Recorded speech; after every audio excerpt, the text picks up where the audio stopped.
Hello, everyone. Welcome back. This is Dyon here, and I'm so excited about this week. And Singleton is here, and I'm meeting her today for the very first time, so I can't wait to hear her story. First, I want to apologize for missing you last week. I had a medical crisis that lasted over 2 weeks with my blood pressure being too high and too low, and life happened. So thank God I'm back, getting back on track, and I'm happy to be back with you. And a little bit about Singleton. We are meeting for the first time in person because I was introduced to her over the phone by a young lady named Ariel, who I hope to introduce you to in the future. Our schedules just haven't lined up. So thank you so much for joining me. Oh, thank you for having me. I appreciate it. You're welcome. So let's jump right into it. This lupus thing has really been connecting me to some awesome, amazing warriors, and I'm excited to find out about your story because it's one of the unique ones of longevity, which is something that I look forward to. Yes. In living with lupus. So tell us when you were diagnosed and what type of lupus you were diagnosed with. Well, I was diagnosed 20 years ago. I'm basing it on because my son was 2 when I was diagnosed, and he's now 22. So 20 years ago. Wow. And so I've been fighting the fight for 20 years. I'm blessed to be Yes. fighting the fight for 20 years. That's awesome. And I was diagnosed with systemic lupus. Mm-hmm. As a matter of fact, my rheumatologist told me that when my blood work came back, he was teaching a class at the time. And he said that he presented my blood results to the class as a classic lupus diagnosis. Like I had the classic symptoms of lupus. And so I was actually a case study from the beginning. So, yeah. That's interesting. I'm just thinking 20 years ago, I was coming out of high school going into college, so I would have never thought lupus would even happen in that time. Yeah. That was probably my first time hearing about lupus because my cousin had lupus. Okay. Right, Mhm. so I'm just making the connection. Like you're saying 20 years ago, but at that time she was already living with it for quite some time, but I didn't know what it was. What it was, right. I just know she was always sick. Right. That's interesting. So what are some of the symptoms that you experienced? Well, it started out, my best friend passed away suddenly. We went through middle school and high school together. When my son was born, she was in the room with me when my son was born. And then she was at my son's first birthday party. And then about my son's birthday is in October. In January, she literally dropped dead. Wow. And so after that happened, of course, it was very stressful. Right. And after that happened, I noticed that my hair started coming out. And it came out in plugs, like quarter-size plugs. Mm-hmm.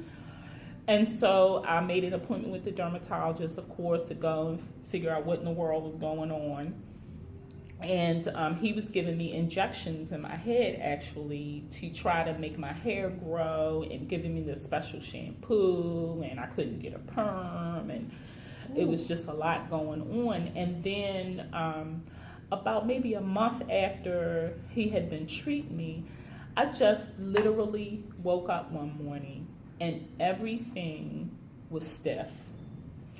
My fingers, my wrists, my elbows, my knees. It was like I would try to go to the restroom and I would have to literally just stand up and fall back on the toilet because I couldn't bend my knees to sit down.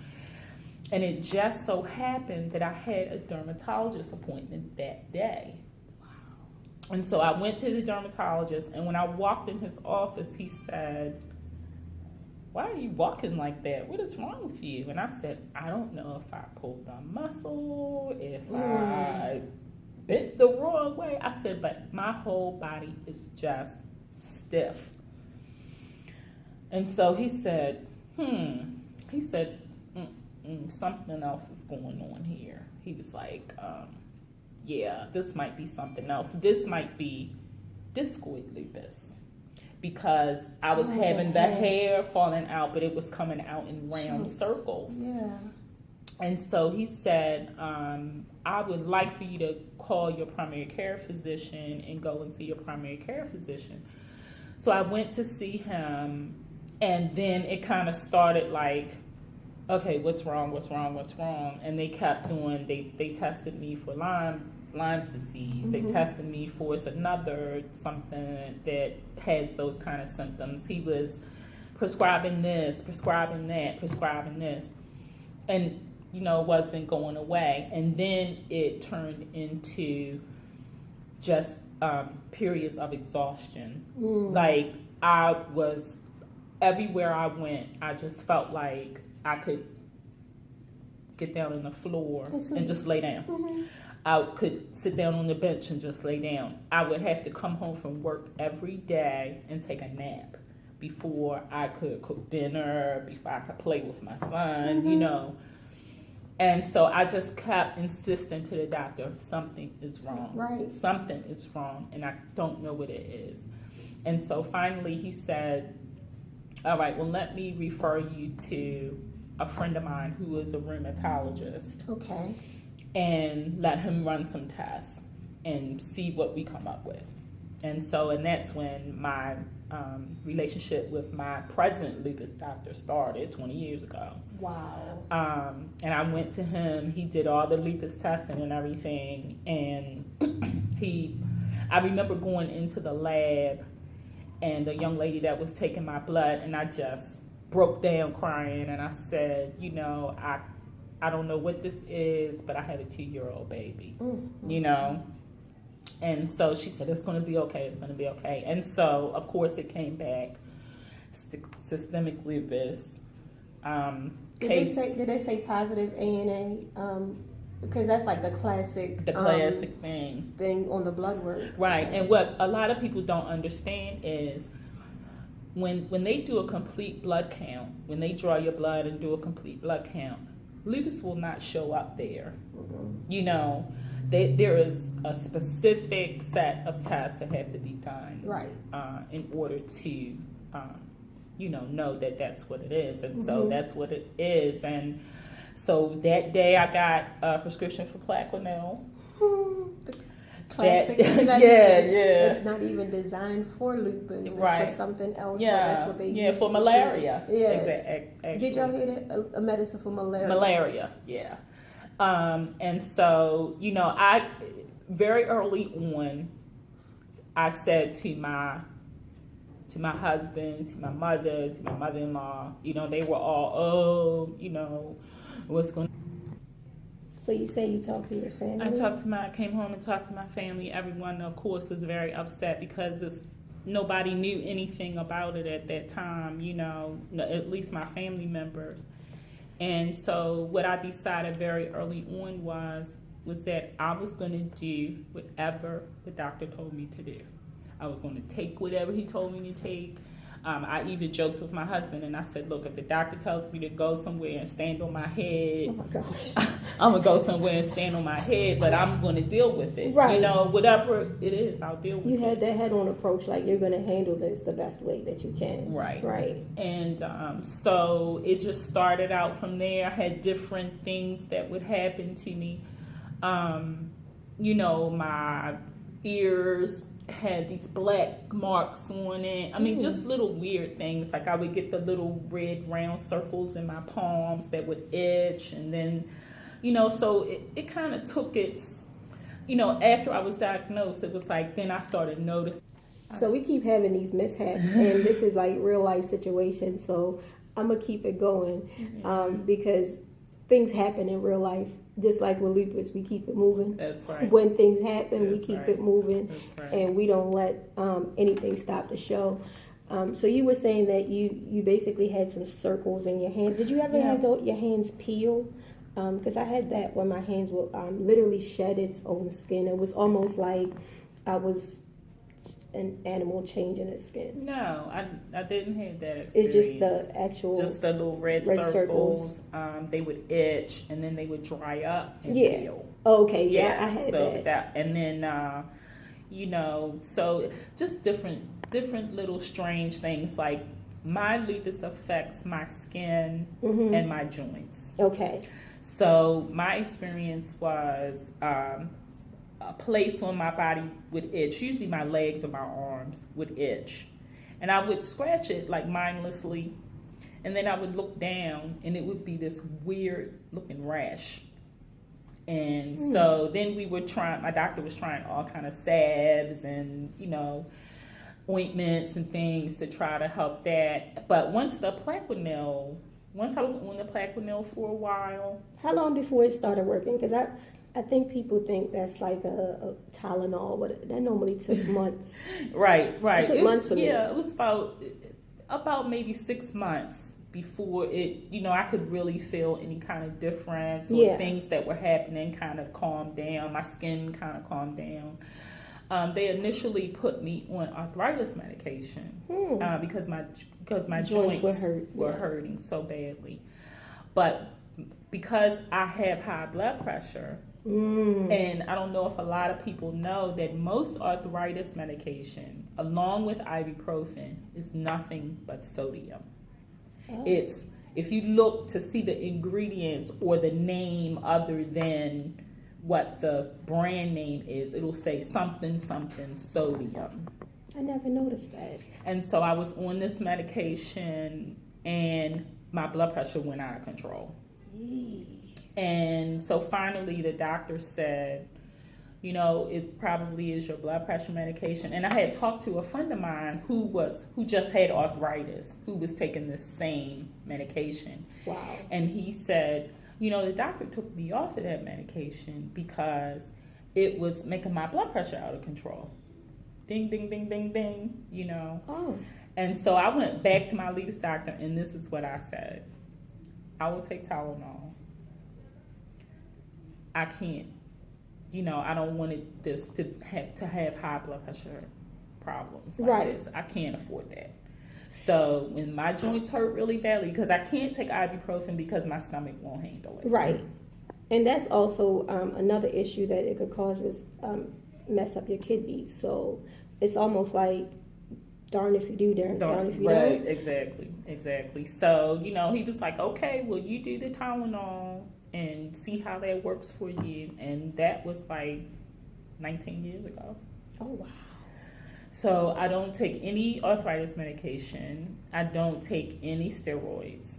The only time that he may give me like it's usually a 6-day course of steroids will be if something is really flared. Okay. If I have a serious rash or if I my joints are just out of control or, if something really going on, he'll put me on a 6-day course. Wow. Usually that will do it. And the thing about being on... I can't wait to get there. The thing about being on like that 6-day course, it makes you feel like Wonder Woman. It, it makes you just feel like everything's okay. Yep. And so, I'm thankful about not having to be on prednisone. That's like one of my most thankful things is that I don't have to be on prednisone. So you haven't had much of significant flare-ups in the past 20 years. You could say where you've been hospitalized or never been hospitalized. That's a blessing. The biggest flare that I had was not even really just an occurrence. It happened because I had a fungus on my foot, and I went to a dermatologist, and I didn't connect my lupus doctor and my dermatologist together. And he gave me this medication for the fungus on my foot. And I took it for about 2 weeks. And then I found myself like feeling crazy. I couldn't eat. I couldn't taste anything. I just was blah. It was terrible. And then I got to work one day and it like happened in succession. The veins on the sides of my head popped out. Wow. I started having like this serious migraine headache. Wow. And then I just felt ill, and I left work and I came home, and I remember calling my mother saying, because she would go and pick my son up from school and stay with him until I got home. And I remember calling her and saying, you're going to have to stay and fix Jay dinner, because all I want to do is lay down. That's all I want to do. And she said, okay, no problem. So I catch the subway. So I like struggled home, got in my car, came home, just like took all my clothes off and just got in the bed. And then it got to the point where the sheet touching my skin was like somebody was cutting me with a knife. Ouch. So like I couldn't even really lay down comfortably, right? Because just the sheet touching me was painful. And so I finally called my lupus doctor, and he said, do you want to meet me at the emergency room, or do you want to come to my office? He said, can someone bring you? And I said, my husband will bring me. And they brought me to the office. He did all this blood testing and everything. Well, come to find out, the medication that the dermatologist had given me had shut my liver down 90%. Jesus. And so the only thing that I could do was, there's this antibiotic that is the strongest antibiotic known to man. I don't even remember the name of it, but that's what he prescribed. I had to drink a gallon of water a day with the medication. To flush it, because that's how powerful it was. And I was literally on my back for a week and a half. All I did was sleep. That's all I did. I was too weak to get up and go to the bathroom. I had no taste. The only thing that I could eat was Campbell's chicken noodle soup, but without, you usually put water in it, just straight up. That's the only thing that I could taste. Whew. And my mother was going and buying me McDonald's and all kind of stuff just to make me eat, and it didn't taste like anything. And so that was like the worst flare I've ever had. But like I said, it wasn't just spontaneous. Right. And so I've had flares before, nothing that hospitalized me, nothing that, kept me, I've been in bed a couple of times, but nothing mind-blowing. That's a good sign. That's and wonderful. That's something that we haven't heard a lot about, because I've interviewed a few people, but most of the times it's always been hospital stays and flare-ups bad enough. But this has been one of the, I want to say, better stories that we've heard. Thank you, Jesus. And especially living with lupus for 20 years. I'm just thinking over the last 20 years, all the things that I've able to accomplish, and just knowing that she's been living with lupus and accomplishing so much. So that's a huge blessing. It gives me hope, and I hope it gives you hope living with lupus. Now, I know I look crazy holding this camera, but look, I was determined to get this episode done by any means necessary, because the devil was a lie, trying to ruin our plan. But I was like, no, I got plan B, because I'm here to get it done. Right. So I was going to hold this camera because it fell over a couple times. So bear with us. This episode might have been a little shaky because somebody did not want this message to be heard. But I know that it's going to bless somebody else. So I was able to get it done. So thank you again for sharing. Thank you for having me. You are welcome. I know that in the next couple of weeks, because it's still summer, it's going to get even hotter. So please keep in mind that you are to wear your sunscreen, your hats. Make sure you get your umbrellas. Stay out of the sun. Stay out. I didn't take my own advice this week. My blood pressure dropped, was in the sun. And so I learned. So I'm telling y'all, stay out of the sun and get some rest and drink plenty of water. Remember to love on you and be blessed. Until next time, take care. Bye-bye.